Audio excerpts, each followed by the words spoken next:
دنیا میں بڑی بڑی درسگاہیں ہیں اور وہاں سے بہت کچھ پڑھا اور سیکھا جاتا ہے، بہت زیادہ درسگاہیں ہیں، لیکن کربلا ایک ایسی انفرادی درسگاہ ہے جو زمان و مکان کی قید سے بالکل آزاد ہے۔ زمان و مکان سے مراد یہ ہے کہ ایسا ہوتا ہے کہ کچھ ادارے، کچھ مدرسے، کچھ سکول کچھ زمانوں کے لیے ہوتے ہیں اور کچھ خاص ایک علاقے کے لیے ہوتے ہیں، اور وہاں سے اس علاقے کے لوگ سیکھتے ہیں یا اس زمانے کے لوگ سیکھتے ہیں۔ لیکن کربلا اس قید سے پاک ہے۔ کربلا کسی ایک علاقے کے لیے درسگاہ نہیں ہے، یا کچھ زمانے کے لیے، کچھ وقت کے لیے یا اس دور کے لوگوں کے لیے درسگاہ نہیں ہے۔ کربلا ایک ایسی یونیورسٹی اور ایسی دانشگاہ اور ایسا دانشکدہ اور ایسی درسگاہ ہے کہ جو کربلا سے لے کر قیامت تک کے انسانوں کو درس دیتی رہے گی۔ اور یہ ایک علاقے کے لیے نہیں ہے کہ عراق میں یہ درس لگایا گیا تھا، عراق کے ان جنگلوں میں، تو عراق کے لوگوں نے اس سے سیکھا ہے۔ یہ ہر زمانے کے لوگوں کے لیے درسگاہ ہے، ہر زمانے کے لوگوں کے لیے، ہر علاقے کے لوگوں کے لیے درسگاہ ہے۔ اور کچھ ایسی ادارے بھی ہوتے ہیں جہاں رنگ و نسل کی تفریق بھی ہوتی ہے، قومیتی کی بنیاد پہ بہت سارے فیصلے کیے جاتے ہیں، لیکن کربلا ایک ایسی درسگاہ ہے جہاں رنگ و نسل کا بھی کوئی امتیاز نہیں۔ وہاں پر ہاشمی، قریشی خون میرے مصطفیٰ کا خاندان، اور اس کے علاوہ دیگر عرب کے لوگ، اس کے علاوہ جو غلام خاندان سے لکھنے والے لوگ ہیں، سیاہ فام لوگ، حبشی نسل کے لوگ، اور بالکل جن کو لوگ گئے گزرے ہوئے سمجھتے ہیں، وہ لوگ سب کا خون میرے مصطفیٰ نے ایک ہی شیشی میں اکٹھا کر کے مساوات کا درس دیا۔ تو یہ ہمیں کربلا سے کوئی ایک بات نہیں ہم نے سیکھنی۔ کربلا ہر زاویے سے ایک درسگاہ ہے، ایک ادارہ ہے، ایک دانشکدہ ہے، دانشگاہ ہے۔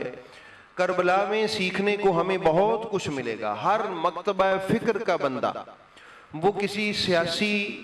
مکتب کا آدمی ہو، یا مذہب میں سے کسی بھی مکتب کا آدمی ہو، یا مسلک میں سے کسی بھی مکتب کا آدمی ہو، وہ مسلم ہو، غیر مسلم ہو، وہ اہل سنت ہو، اہل تشیع ہو، وہ کچھ اور ہو، کسی بھی مسلک یا مکتب سے تعلق رکھنے والا بندہ ہو، کربلا معلیٰ سے اس کو سیکھنے کے لیے ہر وہ سبق ملے گا جو انسان کی بلندی کا سبق ہوتا ہے،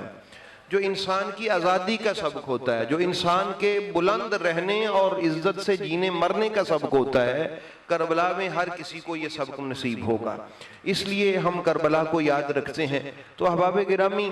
بات یہ ہے کہ کربلا معلیٰ میں جو کچھ بھی ہوا، اس کو اگر آپ اور میں ہم اپنی عقل کے مدار پہ پرکھیں گے تو ہماری عقل اتنی بصیرت نہیں رکھتی، اتنی گہری نہیں ہے کہ ہم اس کو سمجھ سکیں۔ عقلوں سے بالا تر ہے وہ کربلا کے معاملات۔ اس کو صرف سمجھا جا سکتا ہے تو عشق کی آنکھ سے سمجھا جا سکتا ہے، جس کو علامہ اقبال رحمۃ اللہ تعالی علیہ نے وہ جو حضرت ابراہیم علیہ السلام کے لیے ایک لفظ کہا تھا کہ عقل محو تماشائے لب بام تھی ابھی،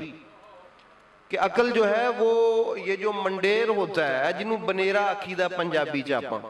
بنیرا، ٹھیک ہے نا، منڈیر اس کو کہتے ہیں، کہ عقل ابھی منڈیر سے جھانک رہی تھی، چاہتی پا رہی تھی کہ میں مشورہ دینے جاؤں حضرت ابراہیم کو کہ تو جوان ہے، تو کیوں اس کے سامنے اکڑ گیا ہے، یہ تجھے جلا دے گا، تو اس کے سامنے سرنڈر کر دے، اس کی بات مان لے، کیوں اپنی جوانی کے پیچھے پڑا ہوا ہے، زندگی کی بہاریں دیکھ۔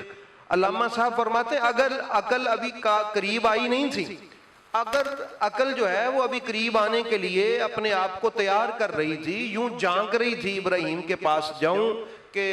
فرماتے ہیں عقل محو تماشائے لب بام تھی ابھی، آتش نمرود میں کود پڑا عشق، ابھی عقل مشورے میں، اپنے آپ سے مشورے میں تھی کہ عشق نے آگ میں چھلانگ بھی لگا۔